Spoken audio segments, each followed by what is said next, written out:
जनसंख्या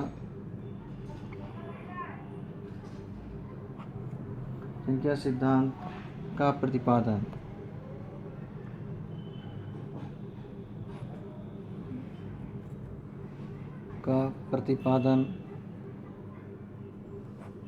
किसने किया है? तो ये इसका सही आंसर होगा माल्थस। किसने किया है? माल्थस ने किया है। किसने किया है? माल्थस ने किया है। और इससे संबंधित और बात है कि खाद्यान्न की वृद्धि अंकगणितीय दर से होती है, जबकि जनसंख्या की वृद्धि ज्यामितीय दर से होती है। इससे संबंध में भी क्वेश्चन पूछा जा सकता है कि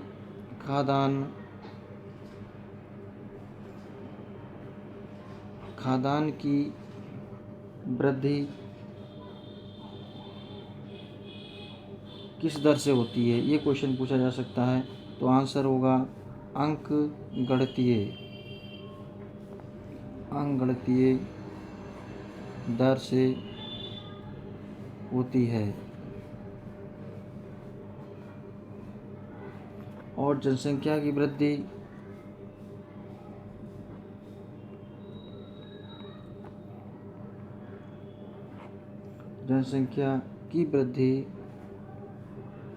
किस दर से होती है?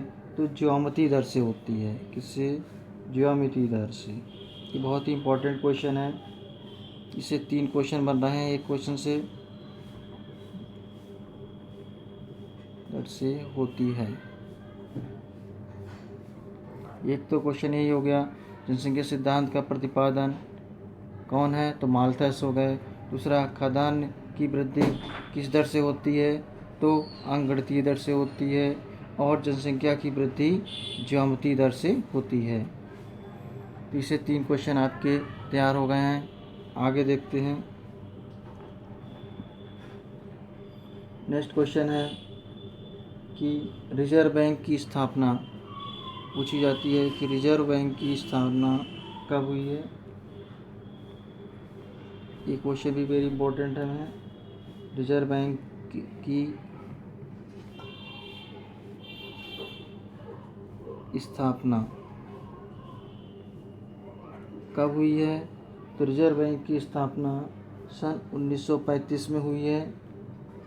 कभी 1935 और भारतीय रिजर्व बैंक अधिनियम किस अधिनियम के हिसाब से हुई है? तो इसका अधिनियम की बात की जाए तो भारतीय रिजर्व बैंक का अधिनियम जो है ये 1934 के अनुसार ही हुई है। किसके अनुसार है ये? भारतीय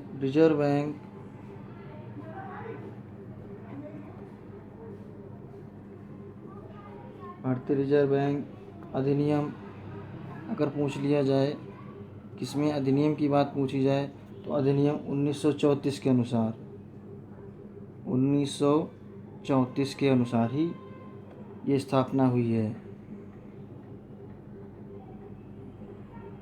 किसके अनुसार स्थापना हुई है? 1934 अधिनियम 1934 के अनुसार ही हुई है। और केंद्रीय बैंक का राष्ट्रीयकरण अगर पूछा जाए कि केंद्रीय बैंक का राष्ट्रीयकरण कब किया गया है? केंद्रीय बैंक का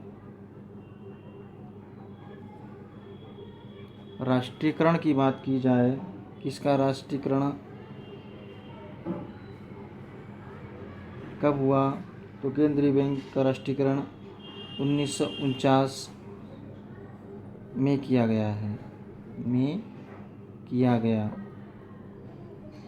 तो ये इम्पोर्टेंट क्वेश्चन में आते हैं कि रिजर्व बैंक की स्थापना पूछी जाए तो 1935 में हुई थी और किस अधिनियम के अनुसार हुआ था? तो ये अधिनियम 1934 के अनुसार स्थापना हुई।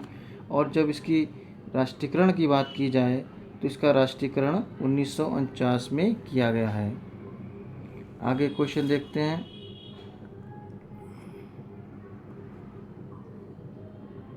आगे बात करते हैं कि रॉबिन्स के अनुसार अर्थशास्त्र है। अगर पूछा जाए कि रॉबिन्स के अनुसार रॉबिन्स के अनुसार अर्थशास्त्र है।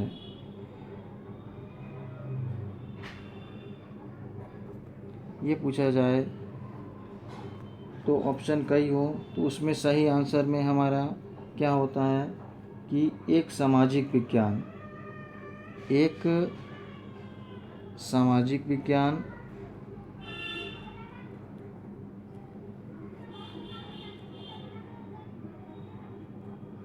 और एक व्यक्तिगत विज्ञान।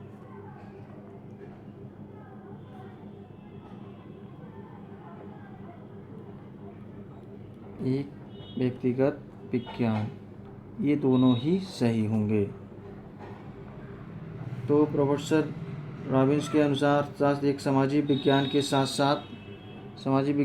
साथ एक व्यक्तिगत विज्ञान भी है। नेक्स्ट क्वेश्चन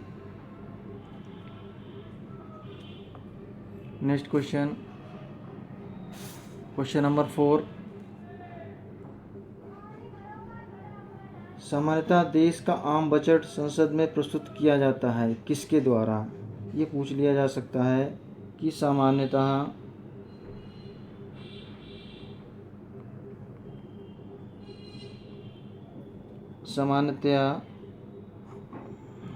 देश का आम बजट की बात हो रही है कि आम बजट संसद में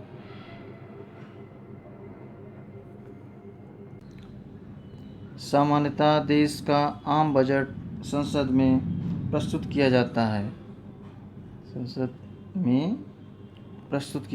यानी किसके द्वारा प्रस्तुत किया जाता है, ये पूछा जाएगा।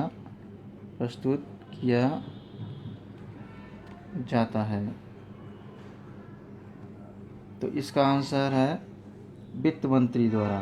किसके द्वारा? वित्त मंत्री द्वारा।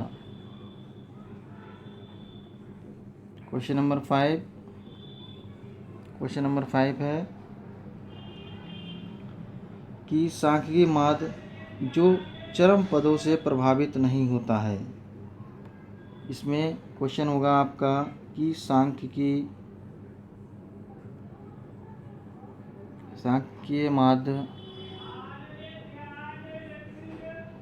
जो चरम पदों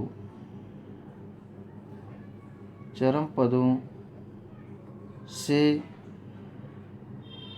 प्रभावित